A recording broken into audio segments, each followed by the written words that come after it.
Mahigit 2 milyong pisong halaga ng ipinagbabawal na gamot kasama ang isang caliber 22 revolver sa isinagawang operasyon sa Iloilo. Patrolwoman Glidel Astrologo, ibalita mo.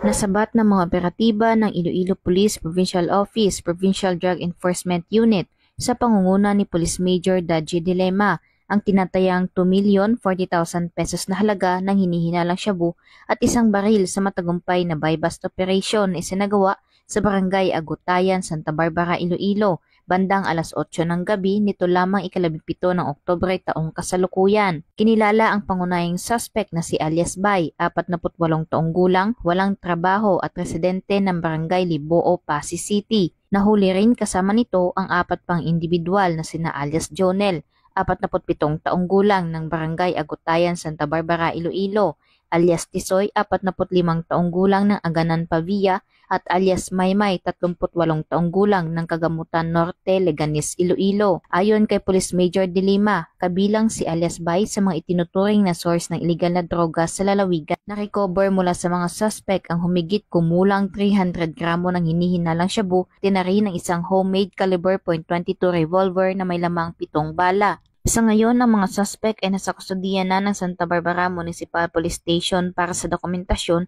at nakatakdang sampahan ng kasong paglabag sa Republic Act 9165 o ang Comprehensive Dangerous Drugs Act of 2002 at Republic Act 10591 o ang Comprehensive Firearms and Ammunition Regulation Act. Ang matagumpay na operasyon na ito ay patunay ng patuloy na dedikasyon ng Iloilo PNP sa paglaban kontra droga at sa pagpapanatili ng kapayapaan at kaligtasan ng mga Ilonggo, alinsunod sa kanilang isinusulong na bagong PNP para sa bagong Pilipinas, serbisyong mabilis, tapat at nararamdaman. Mula dito sa Police Regional Office 6, ako ang iyong Police News Network Correspondent, Patrolwoman Glidel Astrologo, alagad ng batas, tagataguyod ng Balitang Pulis.